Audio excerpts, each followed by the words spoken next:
Hello friends, welcome back to my channel जहां मैं आपको बताती हूं एजुकेशन से रिलेटेड, एग्ज़ाम से related updates, tips and tricks और लर्निंग से रिलेटेड चीज़ें। तो आज की इस वीडियो में मैं आपके साथ डिस्कस करने जा रही हूं कि एप्लीकेशन को कैसे लिखा जाता है और जो कॉमन मिस्टेक आप लोग जो करते हैं एप्लीकेशन लिखते टाइम वो क्या क्या है। तो जो ये टॉपिक है ये आप लोगों का हर टाइम पे काम आता है। अगर आप अपनी नॉर्मल लाइफ में एप्लीकेशन लिख रहे हैं आपको वहाँ भी काम आता है, अगर आप स्कूल में हैं आपको वहाँ पर भी काम आएगा, अगर आप कॉलेज में आपको वहाँ भी काम आएगा। और अगर आप डीएलएड कर रहे हैं तो उसमें आपको पेडागोजी ऑफ इंग्लिश एक सब्जेक्ट होता है, प्रोफिशिएंसी इन इंग्लिश एक सब्जेक्ट होता है, उसमें भी आपको ये टॉपिक काम आएगा।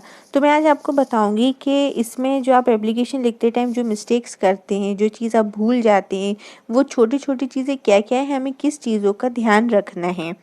तो मैं आप लोगों को फुल फॉर्मेट के साथ आज मैं बताऊंगी कि एप्लीकेशन कैसे लिखना चाहिए और उसमें क्या क्या मिस्टेक नहीं करना चाहिए।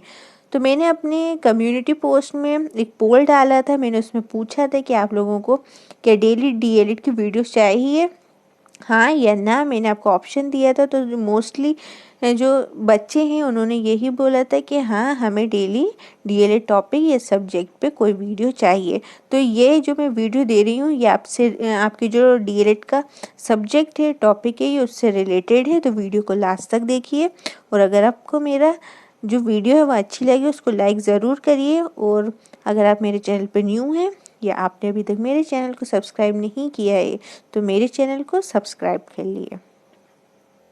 तो सबसे पहले मैं आप लोगों को बताऊंगी कि एप्लीकेशन होती क्या है। तो सबसे पहले आप लोग याद रखिए जो आपकी एप्लीकेशन होती है वो फॉर्मल होती है। फॉर्मल मतलब होती है जो आप ऑफिसेस में देते हैं, जो आपकी फॉर्मल चीज़ों में देते हैं उसको हम कहते हैं फॉर्मल। और जो आपकी एप्लीकेशन होती है वो आपकी फॉर्मल होती है। जैसे यहाँ मैंने लिखा है it is formal and it right for requesting for example applying for job, leave etcetera. अगर आप किसी से परमिशन ले रहे हैं या रिक्वेस्ट कर रहे हैं या आपने किसी चीज़ के लिए अप्लाई करा, अपने जॉब के लिए अप्लाई कर रहे हैं या आपको छुट्टी चाहिए, लीव चाहिए, तो आप रिक्वेस्ट कर रहे हैं तो इसी को हम कहते हैं फॉर्मल। ठीक है। और जो एप्लीकेशन आप लोगों की होती है वो सारी एप्लीकेशन आपकी फॉर्मल ही होती है। मैं आप लोगों को लेटर भी बताऊंगी कि लेटर दो टाइप के होते हैं, फॉर्मल और इनफॉर्मल। लेकिन अगर आपको लेटर के बारे में भी जानना है, उन दोनों के टाइप के बारे में भी जानना है तो आप मुझे कमेंट सेक्शन में बताइएगा। मैं आपको लेटर के बारे में भी डिटेल में बताऊंगी और उसमें ये भी बताऊंगी कि एप्लीकेशन और लेटर में क्या डिफरेंस है। तो अगर आपको ये चीज़ जानना है तो मुझे कमेंट सेक्शन में बता दिएगा। तो यहाँ हमने बात करी जो एप्लीकेशंस होती हैं वो फॉर्मल होती हैं, जहाँ हम किसी चीज़ की रिक्वेस्ट कर रहे हैं, अगर हम जॉब के लिए अप्लाई कर रहे हैं या लीव ले रहे हैं तो वो सब एप्लीकेशन में आता है। तो चलिए आगे बढ़ते हैं और देखते हैं एक एप्लीकेशन का फॉर्मेट, और मैं उसमें आप लोगों को बताऊंगी आपको वहाँ क्या क्या चीज़ों का ध्यान रखना है और आप लोगों की वहाँ मिस्टेक भी बताऊंगी कि आप लोग ज़्यादातर वहाँ क्या मिस्टेक करते हैं। तो यहाँ देखिए, यहाँ पर मैंने एक आप लोगों को फॉर्मेट बताया है। ये नॉर्मली मैंने लीव एप्लीकेशन आप लोगों को बताई है जो मोस्टली सभी लिखते हैं, तो इससे आपको आसानी से समझ में आएगा। तो मैं यहाँ आप लोगों को बताऊँगी, यहाँ मैं आपको कंटेंट नहीं बता रही हूँ, यहाँ आप कंटेंट कुछ भी लिख सकते हैं, आपको जितने दिन की भी एप्लीकेशन चाहिए कुछ भी चाहिए। यहाँ मैं सिर्फ आपको फॉर्मेट बताऊँगी कि सही फॉर्मेट क्या है और आप लोग क्या मिस्टेक करते हैं। तो जो देखिए यहाँ मैंने लिखा है टू द क्लास टीचर, तो आप क्लास टीचर की जगह कुछ भी लिख सकते हैं। अगर आप प्रिंसिपल को दे रहे हैं या आप हेड ऑफ द डिपार्टमेंट को दे रहे हैं, जिसको भी दे रहे हैं तो आप वहाँ पर लिख सकते हैं क्लास टीचर की जगह। योर स्टैंडर्ड, यहाँ आप देखिए जो भी ब्लू से मार्क मैंने करा है ये आप अपने मन से लिख सकते हैं, आप अपने हिसाब से चेंज करते हैं ये। योर स्कूल नेम, फिर डियर सर मैडम, ये सबको पता है, यहाँ तक तो सब सही लिखते हैं। ठीक है। फिर as I am suffering with viral fever I will not be able to attend the classes for next 4 days, ये सब आप लोग लिखते हैं, ये सबको पता है कि हमें कितने दिन की छुट्टी चाहिए और कैसे लिखना है, सबको पता है। अब मिस्टेक लोग क्या करते हैं, तो थैंक यू जो होता है या थैंकिंग यू होता है वो आप में से मोस्टली लोग यहाँ पर थैंक यू या थैंकिंग यू को या तो राइट साइड पे लिख देते हैं या तो मिडल यानी बीच में लिख देते हैं। तो वो जो चीज़ है वो गलत है। तो आप लोगों को थैंकिंग यू लिखना है या थैंक यू लिखना है या यूर सिंसियरली, ऑबिडेंटली या फेथफुली, जो भी लिखना है आप लोगों को सब चीज़ें लेफ्ट साइड में ही लिखना है, आपको राइट साइड में कुछ भी नहीं लिखना है।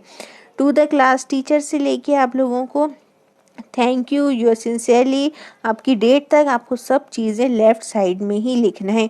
बहुत से बच्चे मिस्टेक करते हैं, जो थैंकिंग यू होता है वो आप लोग बीच में लिख देते हैं, यूर सिंसियरली राइट साइड पे लिख देते हैं, तो वो गलत फॉर्मेट है।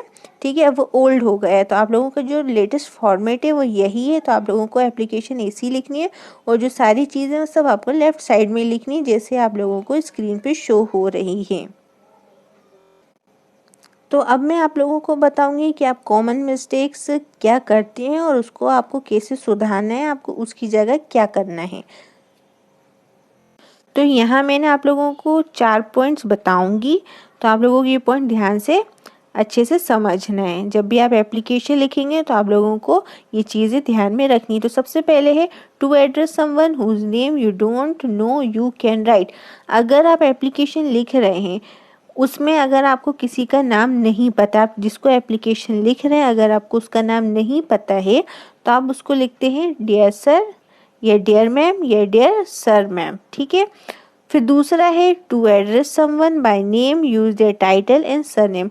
अगर आपको किसी का नाम पता है, आप जिसको एप्लीकेशन लिख रहे हैं, तो उनका आप क्या है पूरा टाइटल के साथ उनके सर नेम के साथ आप लिखिए। जैसे यहाँ मैंने एग्जांपल दिया डियर डॉक्टर वर्मा, डियर लिखा है हमने, उनका टाइटल लिखा है और उनका सरनेम लिखा है, तो आप लोगों को ऐसे ही लिखना है।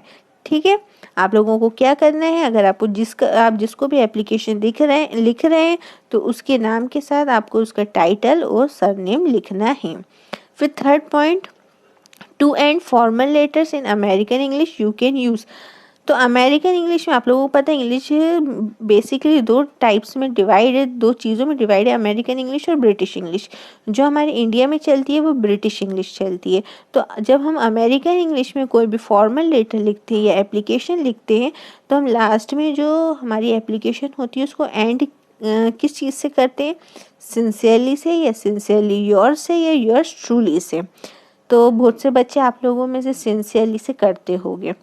लेकिन फोर्थ पॉइंट देखिए, to end formal letters in British English. अगर आप ब्रिटिश इंग्लिश में देखते हैं, जब हम फॉर्मल लेटर ख़त्म करते हैं तो लास्ट में यहाँ पर मैंने ब्लू से लिखा है, हाईलाइट करा है, योर सिंसियरली हमें वहाँ लगाना है जब हमें पर्सन का नाम पता हो जिसको हमने एप्लीकेशन लिखी है। ठीक है, यहाँ मैंने लिखा है if you have address the person by name.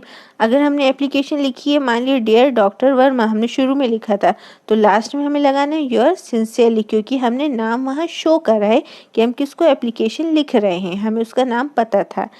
लेकिन अगर आपने एप्लीकेशन शुरू करी है डियर सर या डियर मैडम से, तो आप लोगों को लास्ट में डियर योर फेथफुली लिखना है। तो लास्ट में आप लोगों को योर फेथफुली लिखना है। तो अगर आपको मेरी वीडियो अच्छी लगी हो, इन्फॉर्मेटिव लगी हो, और अगर आप लोगों को लेटर के बारे में भी जानना हो और डिफरेंस जानना हो कि एप्लीकेशन और लेटर का क्या होता है, तो आप लोग मुझे कमेंट सेक्शन में बता सकते हैं, मैं आप लोगों को उस पर अलग से वीडियो दे दूँगी। तो अगर आपको मेरी वीडियो अच्छी लगी हो तो वीडियो को लाइक करें, शेयर करें और मेरे चैनल को सब्सक्राइब करना ना भूलें।